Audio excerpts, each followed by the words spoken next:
Welcome back to Walsall Fan TV. We're previewing Walsall against Salford City. Salford currently in 15th place in League 2. Walsall in 21st. But they're just 3 points above us. A win for Walsall would perhaps... They've got a slightly better goal difference actually. A win for Walsall could take us above them. They won last time out, their first away win of the season, beating Colchester 2-0. Thomas Asante is a big player for them. He scored one of those goals, but then got himself sent off. So he's not going to be playing. A former Walsall player, Aramidi Oti. He didn't do particularly well for Walsall. He had been released by QPR and was a free agent, and Salford have signed him, but he's been an unused sub for the last couple of games. So whether he'll get a game or not, I don't know. But this Saturday is Walsall Community Programme Saturday, which means we have the Friend for a Fiver. Yeah. And we also have school kids coming, which the Walsall Community Programme do some great stuff. But whenever they come, we lose. So whenever they organise something, get lots of kids, local kids, in to come and watch Walsall, and we generally get beat. Yeah. Which is great. So, could this be the time to change? This be the time to change? I don't reckon it is. It is what it is at the end of the day, isn't it? So we're hoping so. It's like when Walsall play 5-3 at the back, we always lose. This is the same principle. Okay.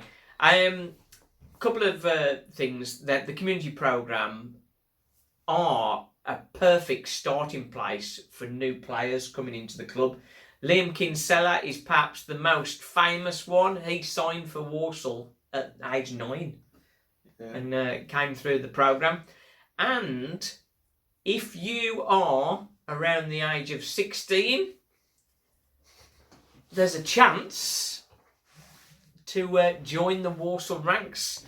Post-16 trials. You quite like it? Stephen's quite liking the idea of this. I think post-16 trials, Thursday, 28th of October, between 1 and 3 on the Astro. And they have an open day from 6 p.m. on the Wednesday, the 27th, the day before. But post-16 trials. What do you reckon, Stephen? You fancy getting yourself a trial? I do fancy myself getting a trial. I mean, if it comes off, I mean... That would be awesome, wouldn't it? Yeah. That would be awesome. Be great. So we might do a video on that. That's one. But we had on Twitter... a post from Jack Nolan, who was released from Walsall after, I don't think it was purely football reasons really. I don't think under Darryl Clark he'd done particularly well, and maybe hadn't been managed that well, but I think he'd got a few attitude issues, and I think that was probably part of the reason he got released. But he's signed for Accrington Stanley in League 1 and scored a goal and an assist in their Papa John Trophy win in midweek. Yeah. But it raises the question, have Walsall released players too early and missed out on players who could have done really well?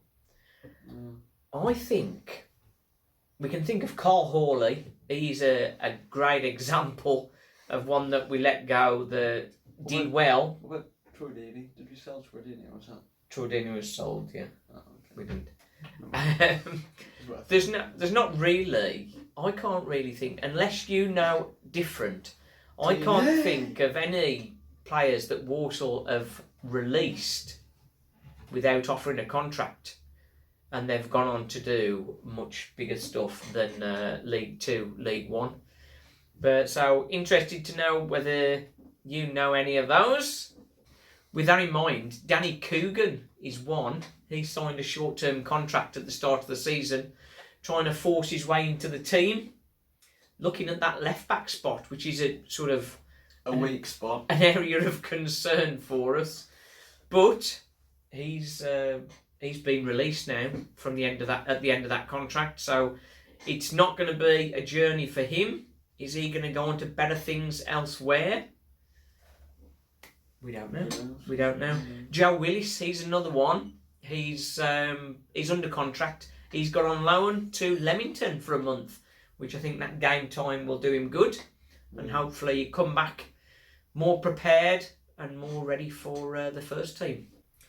So, Stephen. Yes. Bear in mind that Walsall always lose when the community programme get extra players, extra supporters in. Yeah. How do you think we're going to do Saturday? I reckon we're going to absolutely get battered, to be honest. I'm not gonna lie. Yeah, I think we're going to get absolutely smashed out of the park. But I reckon we should play 5 at the back.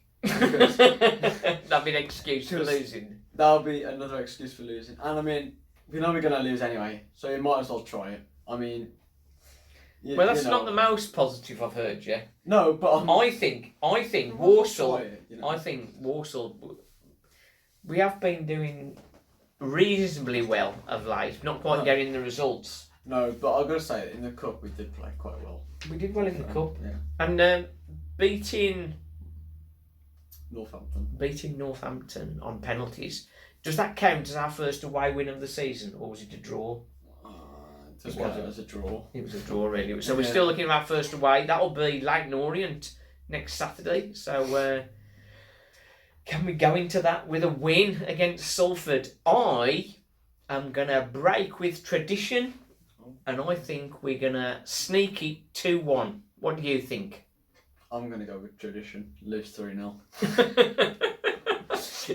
Okay. Thanks for watching. See you in the ground. Anybody come and say hello if you see us. That's all good. Thanks for watching. The joy and the pain. Or just pain right now. You know, it's really stressful. It is. Thanks for watching. Make sure you subscribe. Thanks for watching. Yeah. This is torture. This is pain.